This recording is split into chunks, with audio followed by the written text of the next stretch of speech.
মানুষ হব কবে? এই যে এই টেমপ্লেটটা এখন বর্তমানে সামাজিক যোগাযোগ মাধ্যমে অনেক বেশি ঘোরাফেরা করতেছে। আসলে এটার পিছনের আসল কাহিনীটা হলো কুমিল্লাতে একজন অটোরিকশা চালকে খুন করে ফেলছে একজন বাইকওয়ালার সাথে ধাক্কা লাগাইছে তাই। আসলে ভাই আমরাও তো রাস্তাঘাটে চলি। রাস্তা তো কারো বাবার না। একজন আমার নিজস্ব রাস্তা নয় যে আমি একা একাই চলাফেরা করলাম হয়ে গেল এমন তো নয়। রাস্তাঘাটে চলতে গেলে সতর্কতার সহিত চলতে হয়। অনেক সময় ধাক্কাধাক্কি লেগে যায়, অনেক সময় গাড়ির সাথে গাড়ি লেগে যায়। তবে সতর্কতার সহিত চালানো প্রয়োজন। অনেক সময় বাইকওয়ালার সাথে রিক্সাওয়ালা মেরে দিল, রিক্সাওয়ালাটাকে কিছু ধামকি ধুমকি দিতে পারে, কারণ অনেক সময় অনেকের নতুন বাইক থাকে, বাইকের কালার সিল্ক উঠে যায়, এ কারণে হইতে পারে। কিন্তু খুন করা এটা কোন পর্যায়ের বিষয় ভাই?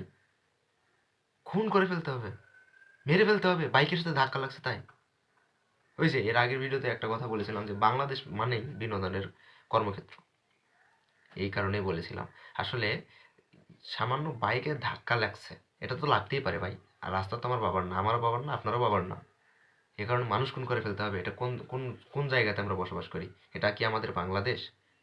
এটাই কি আমাদের বাংলাদেশ যেখানে রিক্সাওয়ালাকে জাস্ট একটু ধাক্কা, অটো রিক্সাওয়ালাকে ধাক্কা মারার কারণে মেরে ফেলতে হবে, জীবনটাই শেষ করে দিতে হবে? অবাক লাগে আসলে। মানুষের জীবনের মূল্য কি এতটাই কম?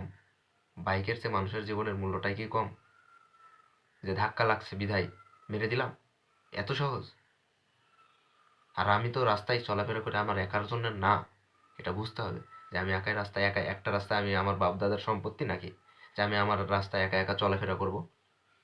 কেন? এখানে তো ধাক্কাধাক্কি হইতেই পারে ভাই, একটু লেগে যেতেই পারে। গতিশীল বস্তু, গতিশীল বস্তু থামাইতে তো একটু সময় লাগে। থামাইতে থামাইতে ব্রেক মারতে মারতে অনেকের তো ব্রেক এরকম থাকে না ভাই, এটা অ্যাডজাস্ট করে নিতে হয় না? এটা কেমন ধরনের মনোভাব আসলে এটা বুঝতেছিলাম না। আসলেই আমরা কবে মানুষ হব?